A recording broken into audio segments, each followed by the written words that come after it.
Halo semuanya, selamat datang di cerita bulanan Raden. Gucci gang, Gucci gang, Gucci gang, Gucci gang, Gucci gang, Gucci gang, Gucci gang. Spread that racks on a new chain. My bitch love do cocaine. I fuck a bitch, I'm got name. I can't bob in the wetter rain. Rather go and bob on lanes. Gucci gang, Gucci gang, Gucci gang, Gucci gang, Gucci gang, Gucci gang, Gucci gang. Atau curhat bulanan Raden. Ada Nuril. Ya. Jadi untuk curhatan gue pada bulan Mei ini sebenarnya ada berita buruk sih yang menurut gue cukup sedih sih. Cuman ya tapi itu di akhir bulan. Ntar gue ceritain kenapa sedihnya. Tapi kita mulai dari awal bulan dulu. Itu hari Kamis tanggal 8 Mei, di mana gue ada janji. Gue lupa sebenarnya gue ada janji sama Abikal. Kita udah ngomong dari bulan April, tapi karena niatnya tadi itu bulan Juni, tapi akhirnya kita majuin jadi bulan Mei dan awal banget. Dimana janji gue adalah kita berdua itu pengen ke Bandung jalan-jalan. Kalau tujuan pribadi gue ke Bandung itu bukan cuma toh ke Bandung doang, gue pengen mencari yang namanya mitos, yaitu di Bandung gak ada transportasi umum. Gue pengen membuktikan. Nah, hari Kamis itu kita berangkat nyarter kereta guys. Jadi dari stasiun Kebayoran naik ke KRL menuju Cikarang. Jadi kita transit dulu ke Tanah Abang, habis dari Tanah Abang baru naik ke Cikarang. Ya, kita sudah di stasiun Cikarang. Ya, laporan terbaru jam berapa sekarang? Jam setengah 12-an lah ya, jam setengah 12 kita udah sampai stasiun Cikarang dan kita akan melakukan keberangkatan dengan kereta Walahar jam 1-an. Gue lupa jam 1 berapa tepat. Ini kondisi stasiun Cikarang. Nah, di Cikarang kita naik KA lokal, yaitu KA Walahar menuju stasiun Purwakarta. Ini nyampe siang sekitaran jam habis Johor atau sebelum Johor, gue lupa. Oke, jadi sedikit cerita, kita turun stasiun Purwakarta untuk keluar dulu, terus start boarding pass lagi, baru kita naik kereta yang sama sepertinya ya, Bi. Kita ceritain kayak nyarter kereta gitu loh. Totalnya cuma 12.000 doang dari Cikarang ke Bandung. Murah kan? Di situ kita sholat Johor dulu, makan batagor deh, setahu gue deh. Terus dari situ baru kita nyarter lagi KA lokal Garut, harusnya turun dari stasiun Bandung. Cuman ketika kita lihat kayaknya lebih dekat guest house kita dari stasiun Ciroyom, jadi kita turunnya di stasiun Ciroyom. Stasiun Ciroyom tuh sebelum Bandung persis. Mungkin kalau buat gambarannya kayak stasiun apa ya? Stasiun Depok baru sama Depok lama lah. Ya kayak gitu lah, mirip-mirip lah, kan sebelah-sebelahan tuh. Ya, kayak gitu mirip. Nah, kita sampai guest house, sampai kota Bandung itu habis maghrib, tapi kita sampai guest house-nya sekitar habis isaan. Dimana ketika kita turun dari kereta itu, kita disambut sama hujan. Kita udah pesan Grab car, cuman karena akses ke dalam stasiun Ciroyom itu ribet, jadi 3 kali kita pesan Grab car, 3 kali juga kita di cancel. Jadi akhirnya kita mutusin jalan kaki dari stasiun Ciroyom ke guest house. Ya lumayan sih, sekitar 20 menitan, 15-20 menitan, gak jojo banget sih menurut gua. Ya, kita masih jalan, baru keluar dari stasiun. Tadi kita pesan Grab, cuman susah, ribet. Akhirnya kita nunggu Jarda, dan kita baru keluar ya, Bi? Ya. Anjay. Kita akan berjalan ke guest house kita. Ya, kita sampai guest house, kita istirahat langsung tidur. Gue mandi dulu baru tidur. Nah, besoknya hari Jumat, gue sama Abikal selainnya turis lah mengunjungi kota Bandung. Yaitu kita ke alun-alun. Dari alun-alun kita menuju Braga jalan kaki. Jadi dari alun-alun kita ke Braga, kita nggak langsung ke Braga, kita ke stasiun gitu. Kita ke museum ini dulu, Museum Konferensi Asia Afrika. Jadi hari ini kita lagi ada di Museum Asia Afrika. Di sini karena gratis, kita pengen jajan, jadi kita bingung. Museum Konferensi Asia Afrika. Setahu gue tuh gratis deh. Itu keren banget sih. Gue demen aulanya, sama di aulanya itu ada gong gitu. Nah itu menurut gue keren sih. Gongnya itu kayak ada stiker-stiker. Bukan stiker-stiker anak-anak tongkrongan ya, tapi stiker-stiker bendera bendera dari negara-negara ASEAN gitu. Nah itu menurut gue keren. Kontek ya, di situ ada bendera-bendera gitu, bendera-bendera negara-negara. Dulu bendera Sudan tuh begini guys, ini bendera Sudan nih. Sebenarnya gue nggak tahu boleh ngomongin apa enggak ya, cuman gue kan ke Braga itu wanti-wanti kan kata temen gue, lah tadi di Braga kenapa emang banyak LGBT-nya. Terus gue pikir kayak nggak mungkin lah, Braga kan kayak Koto gitu, kayak Kotunya Jakarta lah. Iya, masa iya ada, lo ngeliatnya di mana terang-terangan banget katanya, nggak mungkin. Bener, jadi gue nyampe Braga, itu gue langsung jalan dulu ke Braga dari Ini sudah sampai di Braga. Nggak tahu ya kita mau kemana ya, yang penting kita jalan-jalan aja lah guys. Ini kondisi Braga ketika lagi sore hari. Rame. di ujung Braga tuh ada Circle K. Nah, gue makan dulu sarapan atau makan siang di Braga. Nah, habis makan siang dari Circle K, langsung tuh jalan ke Braga. Sekilas aja lewat, bener, gak ada 5 langkah dari Circle K, langsung ada pertunjukan seperti itu. Laki-laki dengan laki-laki pegangan tangan, iuh. Terus dia yang kayak botinya gitu kayak syeng gitu, anjir boti banget. Gue kayak, wah kacau sih, beneran coy. Gue langsung buru-buru langsung kabur kayak, gue takut. Nah, habis dari Braga kita kan buru-buru tuh. Nah, kita membuktikan ternyata sebenarnya ada transportasi umumnya. Gue lupa ya, ini bener apa enggak, tapi kalau salah ntar gue koreksi sendiri. Kalau nggak salah tuh namanya Jabar Trans, Metro Jabar Trans. Nah, Metro Jabar Trans kita naik dari halte dekat stasiun Bandung, tapi ternyata tapi beda tempat ya. Halte stasiun Bandung tuh ada di depan stasiun Bandungnya, tapi gue di pintu timurnya kalau nggak salah deh. Tapi itu nggak ada bus stop, jadi kita nggak tahu kan kayak ini berhenti di mana gitu kan. Terus dan lagi kan jarang-jarang, nggak kayak TJ ini bener-bener jarang banget, sekitar 15 menitan, 10-15 menitan baru datang itu bisnya. Emang bisnya banyak, cuman bis yang kayak 7 tuh jarang. Nah itu kita bingung kan, ini naiknya dari mana gitu kan. Atau akhirnya kita jalan ke depan stasiun Bandung akhirnya, baru kita dapat bis. Sebenarnya tuh Jabar punya bis namanya Bisita. Ini dia, ini bisnya.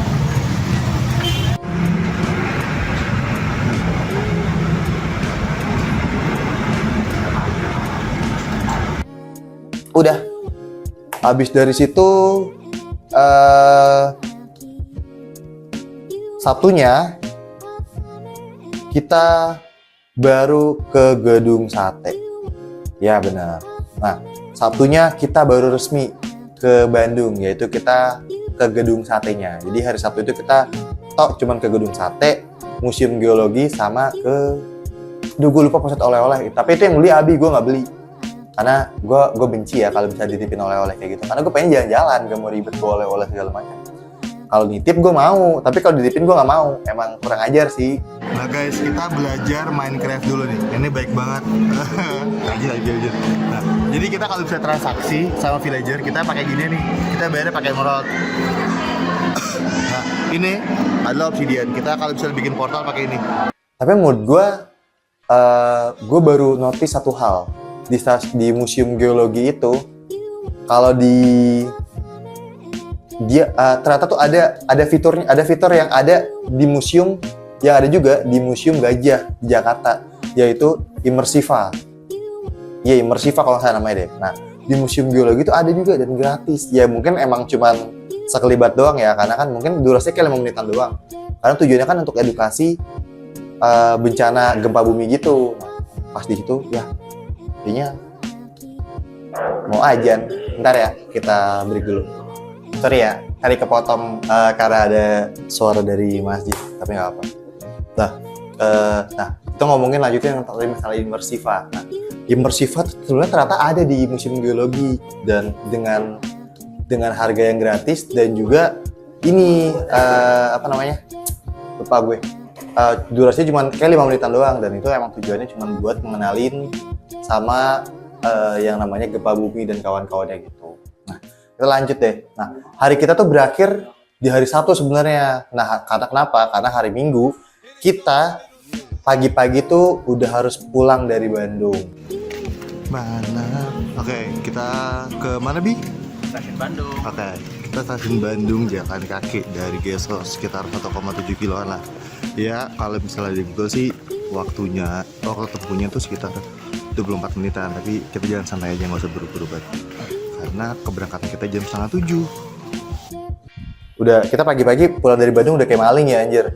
Tapi jujur dah, sumpah, lu jalan pagi-pagi setelah sholat subuh di Bandung, itu enak banget. Kalau misalkan nonton film Dilan nih, itu kotanya, komplek-komplek perumahannya itu mirip banget. Dan menurut gua pribadi adem banget, kayaknya enak deh. Cocok, Bandung tuh cocok untuk jadiin kota hari tua. Tapi kalau dipikir-pikir, lo kalau hari tua yang nggak kemana-mana sih enak-enak aja. Tapi kalau lo suka jalan-jalan segala macem, apalagi naik transportasi umum kayak gue, untuk Bandung yang sekarang, menurut gue nggak cocok karena susah. Nah, kita pulangnya nggak nyarter, tapi kita naik KA Parayangan. Ya, setelah tujuannya biar kita bisa biar bisa turun di stasiun Gambir aja sih. Karena kita juga pengen nyobain stasiun Gambir tuh sekeren apa sih? Karena kan tuh stasiun bisnis kan, stasiun kalau kita nyebutnya, kalau kita boleh sebut stasiun internasionalnya di Jakarta, di Indonesia malah. Stasiun paling bagus sih menurut kita. Pelanggan yang kami hormati, kereta api Parayangan telah tersedia di jalur 1 berebut Susunan Rangkaian kereta api Parayangan. Kita pindah ke minggu depan, Sabtu tanggal 17 Mei, yaitu dimana kita dari tim rakyat biasa mencoba untuk dua live streaming lebih tepatnya di TikTok sama di YouTube. Cuman ada masalah, gue juga nggak ngerti ya kenapa ada masalah ini ya. Jadi ketika kita live di TikTok itu normal aja karena kita pakai OBS. Awalnya kita pakai TikTok Live Studio, cuman karena dual streaming YouTube sama TikTok, jadi kita pakai OBS, pakai Streamlabs apa namanya gue lupa gitu. Cuman kalau kita dual stream gitu, ketika kita live di YouTube, mode landscape bukan potret itu kayak sistemnya nggak ngebaca gitu, gue nggak ngerti. Jadi kayak kepotong. Nah, tapi kalau kita ubah settingannya jadi potret, nah itu normal. Kita streaming kan rata-rata kan 3 jam ya, 2-3 jaman. Bahkan kalau misalnya malam itu dari jam 8 atau jam 9 sampai jam 12, jadi sekitar 3-4 jam kan. Nah, itu normal, nggak kepotong sama sekali. Tapi kalau misalnya kita landscape itu kepotong. Gue nggak ngerti dan gue masih coba nyari tahu sama beberapa teman-teman gue juga lagi nyoba ngotak-ngatik OBS-nya, apa settingan kita yang salah atau memang kita aja yang bego, apa nggak ngerti gue. Mungkin ada masalah bukan dari sistem kitanya, tapi dari YouTube-nya sendiri mungkin yang bermasalah di situ, atau yang lain gue nggak tahu. Mungkin dari kalian ada yang tahu masalah dari mana, mungkin bisa tolong ditulis di kolom komentar atau kita bisa diskusi di kolom komentar. Nah, itu dia hari Sabtu. Nah, hari Sabtu. Hari Minggunya tanggal 18 Mei, gue sama beberapa teman gue kita survei ke lokasi-lokasi paranormal experience.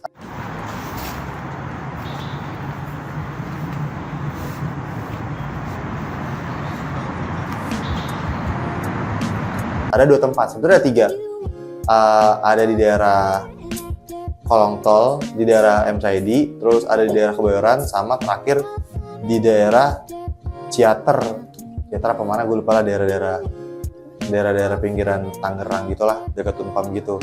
Cuman ya kalau daerah ini ujung yang paling akhir tadi tuh Ciater itu karena jauh, jadi kita survei lain kali aja. Kita survei ke 2 tempat doang tuh, ke daerah Petokangan sama daerah Kebayoran. Nah, di daerah Petokangan yang akhirnya kita nge-shoot di situ, itu menurut kita enak-enak aja karena jatuhnya kolong tol, terus ada dekat sama kuburan juga, jalan emang sepi, nggak ada orang. Ramainya cuma karena kolong tol doang, berisik dari mobilnya.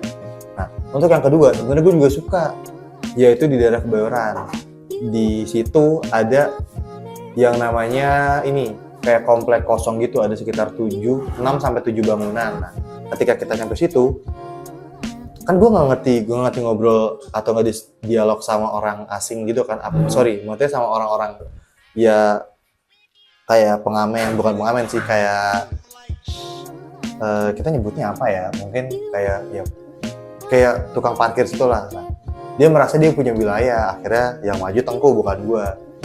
Akhirnya berdialog, akhirnya sampailah di titik dimana nggak apa bang, tapi kita fair-fairan aja. Gue minta dari tim gue, teman-teman gue, maksudnya dari yang merasa punya wilayah itu sekitar 500.000. Wah, dipatokin harga. Sebenarnya nggak masalah juga, cuman untuk tim kita yang kecil kayak gini, kita agak labil nih ngeluarin harga segitu. Akhirnya Tengku coba diskusi di customer WA-nya, akhirnya dialog segala macem, tawar-menawar, negosiasi terjadi, akhirnya sampailah deal paling bottom banget itu di angka 300.000. Cuman kita diskusi lagi di grup, akhirnya nggak jadi karena mood kita masih agak kemahalan dan kita masih belum punya uangnya juga.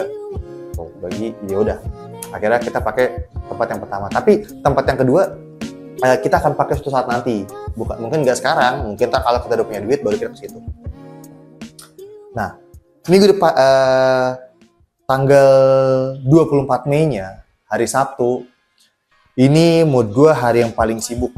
Kenapa? Karena itu adalah hari dimana gue ulang tahun dan itu pertama kalinya, umur gue sekarang 24 ya guys, dimana gue sibuk banget dari pagi, gue mesti beres-beres perjusa, ngangkut-ngangkutin barang, gulung tenda dan kawan-kawannya. Terus siangnya itu gue mesti kerja bakti di studio ini, kan studio kita banjir, atap kita nih di atas ini bolong, akhirnya kalau misalnya hujan selalu rembes, selalu bocor, dan akhirnya terus ketika hujan itu emang berlarut-larut, agak deres dan akhirnya ngegenang dan lumayan banjir lah intinya lah. Akhirnya kita beres-beres itu, sorenya kita nge-tag video podcast, terus malamnya baru kita melakukan paranormal experience. Itu dimana hari gue nggak dapat istirahat sama sekali, tapi gue seru, gue seneng. Tapi sedihnya adalah gue di-prank sama orang. Tapi prank itu berlanjut sampai hari Kamis, tanggal 19 Mei. Dimana ketika pagi-pagi gue ditelepon sama orang ini yang nge-prank gue, chat gue nggak dibalas dari hari Sabtu itu sampai hari Kamis kemarin. Tiba-tiba gue ditelepon pagi-pagi, coba cek, coba keluar rumah gitu kan, ada Gojek nggak gitu kan. Terus nggak taunya dia ngirim kue embun gitu, kue embun, brownies sih lebih tepatnya, bukan kue, brownies gitu. Terus abang-abang Gojeknya bilang, selamat ulang tahun ya mas gitu kan. Terus dia naik, makasih gitu kan, makasih mas gitu kan, pasti disuruh ya. Iya, tadinya saya disuruh nyanyi, cuman saya nggak bisa nyanyi mas, saya selamat ulang tahun gitu. Tapi ya udah, saya ucapin aja ya mas, selamat ulang tahun ya mas gitu. Iya mas, sama-sama. Gila, gue happy banget dikasih kue sama orang yang menurut gue spesial. Terus ya akhirnya kita cerita gitu kan, lo kenapa emang diemin gue? Terus katanya ya gue ngeprank, tadinya pengennya kemarin, tadi dia pengennya ke rumah, hari Kamis itu dia pengennya ke rumah, cuman karena Dimas ada acara ternyata, akhirnya dia nggak bisa. Dia tadi pengen ke rumah gue sama temen gue, minta jemput sama temen gue, si Syakib itu. Cuman akhirnya nggak jadi karena dia ada acara, jadi akhirnya dia pesan Gojek. Tapi I'm happy banget, gue seneng banget. Di hari itu gue seneng, paginya, malamnya gue sedih. Karena dimana, yang tadi gue bilang di awal, gue bikin marah, bikin nangis lebih tepatnya, bikin marah juga sih. Tapi lebih tepatnya bikin nangis mantan gue. Sebenarnya gue tuh selalu berhubungan baik sama mantan gue. Nah, cuman emang saat itu kayak gue nggak tahu, gue lagi mood swing kayaknya. Malam itu setelah paginya gue happy banget, malamnya gue nggak tahu tiba-tiba gue bete aja. Terus ya gue nggak dengerin perkataan dia segala macam. Kita jalan-jalanan dan dia marah gitu, marah sama gue. Dan sampai sekarang, sampai detik ini, sampai video ini gue buat, nomor gue masih di blok. Dan gue berharap kalau misalnya lu nonton mantan gue mohon di unblock lah, karena bagi gue satu musuh itu terlalu banyak, 1000 teman itu terlalu dikit. Gue nggak mau punya musuh dimanapun, walaupun cuma satu, gue nggak mau. Kalau lu dendam nggak masalah, cuman gue nggak mau musuhin lu, gue masih mau temenan sama lu, gue masih pengen berinteraksi sama lu. Dan sebenarnya ya, fun fact lagi, karena kan gue nge-tag tanggal 1 Juni ya, tanggal 2 Juni ya, ini malam nih, dikit lagi, beberapa jam lagi, itu dia ulang tahun. Karena gue nggak bisa ngucapin selamat ulang tahun, jadi gue ngucapin via pribadi, WA ataupun apapun, sosmednya dia, karena semua sosmed gue di blok. Gue ngucapin di sini aja, selamat ulang tahun ya Faza, kakak minta maaf kalau kakak ada salah, mohon maaf. Ya, itu dia curhatan bulanan gue di bulan Mei. Ya, bulan Mei penuh suka duka, penuh tawa. Cuman ada aja kejadian-kejadian yang bikin bete atau kejadian-kejadian yang bikin gue berubah, atau menurut gue di setiap kejadian itu ada pembelajaran yang harus bisa gue ambil. Dan pembelajaran yang gue ambil adalah ya gue harus turunin ego gue kali ini, entah kepada siapapun. Ya semoga di bulan depan, di bulan Juni, gue bisa jadi pribadi yang lebih baik, gue bisa disukain oleh banyak orang, bisa rangkul teman-teman gue lagi, dan gue bisa mengurangi jumlah orang yang gak suka sama gue. Gue nggak bisa berjanji kalau gue nggak mungkin dibenci sama orang. Sebaik-baiknya baginda Nabi aja punya haters, pamannya sendiri. Apalagi gue yang cuman hambanya, yang sholatnya kadang bolong-bolong, yang ngaji juga jarang-jarang. Gimana gitu? Gue berharap sih ya nggak nyampe 0, tapi kalau bisa kurangin lah. Karena gue juga nggak mau tiap jalan ketemu orang terus ada yang nyinyir segala macam, segala macam. Ya kalau hate comment oke, nggak masalah. Kalau emang terjadi, cuman kalau bisa gue kurangin, gue pengen coba. Ya, itu dia sekian dari curhat bulanan gue. Semoga sampai ketemu lagi di bulan Juni. Semoga kayak gue harus nge-tag di akhir bulan Juni deh. Jangan di awal bulan Juli, karena biar ketika akhir bulan Juni ya udah bisa kerealisasiin videonya. Sekian dari gue, bye bye.